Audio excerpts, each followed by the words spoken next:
మద్యం పాలసీలో ఈ ప్రభుత్వం అవలంబిస్తున్నటువంటి విధానం ముఖ్యంగా చూడాలంటే WHO అంటే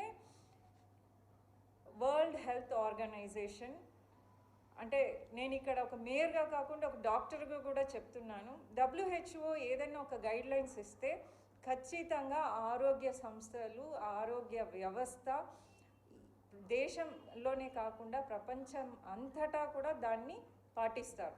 సో WHO గైడ్లైన్స్లో క్లియర్గా ఉంటుంది ఏంటంటే మద్యపానం ఆరోగ్యానికి హానికరం.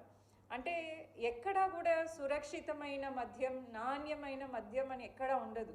క్వాంటిటీ కూడా తక్కువ తీసుకున్నా కూడా అది ఆరోగ్యానికి హానికరమే.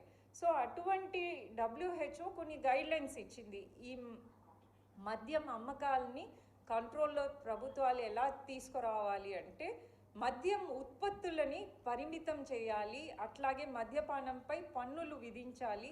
తద్వారా మద్యం కొనే శక్తి సామాన్య ప్రజల్లో తగ్గుతుంది. సో వాళ్ళ ఆరోగ్యం మెరుగుపడుతుంది. ఎందుకంటే మద్యం ఎక్కువగా తాగడం వల్ల వాళ్ళు బానిసలు అయ్యి తద్వారా చాలా ఆరోగ్య సమస్యలు, మానసిక సమస్యలు అయితేమి, లివర్ కాలేయ సమస్యలు, తర్వాత హార్ట్ ప్రాబ్లమ్స్, తదితర ప్రాబ్లమ్స్ అన్నీ కూడా ఎక్కువగా మద్యం సేవించడం వల్లే వస్తుంది.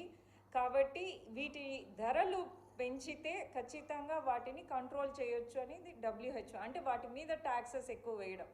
అట్లాగే డీ అడిక్షన్ సెంటర్స్, అవేర్నెస్ ప్రోగ్రామ్స్ని ఎక్కువ పెంచడం వల్ల సో వీటి నుంచి మనము ప్రజలకు మద్యం పట్ల ఉన్న ఆసక్తిని తగ్గించుకోవాలి. సో ఇప్పుడు కంపేర్ చేస్తే అంటే 2014 నుంచి 2019 మధ్య మద్యం విక్రయాలు ఎలా జరిగాయి, ప్రభుత్వం ఎలా అమలు చేసింది, తర్వాత మా వైఎస్ఆర్సీపీ పార్టీ అధినేత జగన్ గారు ముఖ్యమంత్రి అయిన తర్వాత దాంట్లో ఏం మార్పులు తీసుకొచ్చారు, ఇప్పుడు 2024లో కూటమి ప్రభుత్వం ఏ విధంగా అమలు చేస్తుందని ఒక కంపేర్ చేస్తే 2014-19 మధ్యలో పూర్తిగా ప్రైవేట్ వ్యక్తులచే మద్యం అమ్మకాలు జరగడం చూసాం.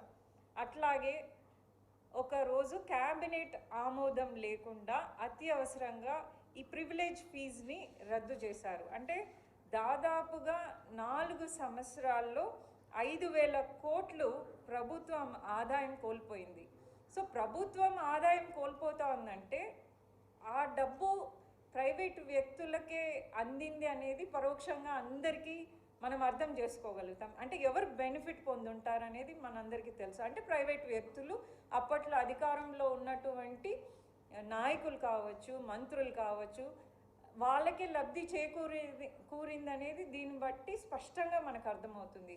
అప్పుడు ఈ కాగ్ కూడా దీని మీద అభ్యంతరం వ్యక్తం చేయడం మనమందరం చూసాం. సిట్ దీని మీద విచారణ చేపట్టి దీని మీద కేసులు నమోదు చేసి చాలామందిని అరెస్ట్ చేసి ఆ తర్వాత ఇప్పుడు వాళ్ళందరూ కూడా ఇదే కేసులో బెయిల్లో ఉన్నారనేది మనందరికీ తెలిసిన విషయమే.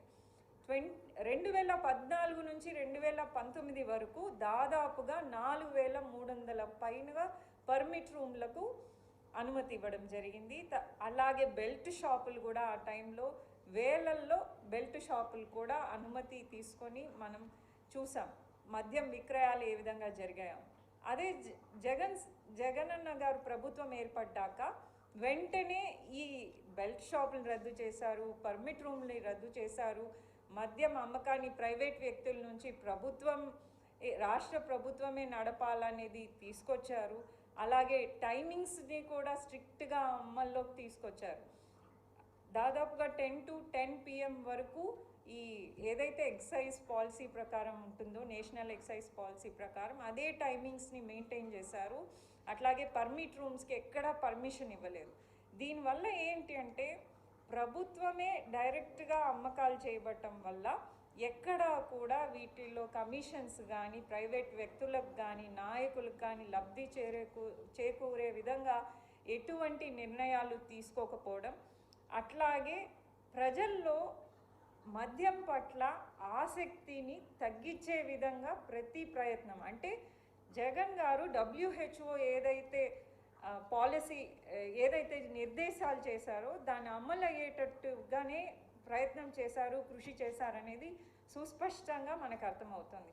అది ఇప్పుడు 2024లో చూస్తే మళ్ళీ దీన్ని మొత్తం ప్రైవేటైజేషన్ చేశారు. ఫస్ట్లో ఏం చెప్పేశారు, మద్యం షాపులు ఏవైతే దుకాణం వాళ్ళ యాజమాన్యులు ఎవరైతే అమ్ముతున్నారో వాళ్ళకి ఛార్జెస్ ఉంటాయి. ఆ కమిషన్ ఛార్జెస్ ఫస్ట్ ఏం చెప్పారు 14% అన్నారు. మళ్ళీ దాని తర్వాత 9.5%కే టెండర్స్ని పిలిపించారు. మళ్ళీ ఆ టెండర్స్ అన్నీ అయిపోయిన తర్వాత ఒక 2-3 మంత్స్లో మళ్ళీ దాన్ని 14% చేశారు. అంటే ఈ మార్పు చేసినప్పుడే మనకు అర్థమవుతుందంటే దాని లోపల ఏదో జరిగింది. అన్నిసార్లు కమిషన్ మార్చాల్సిన అవసరం లేదు.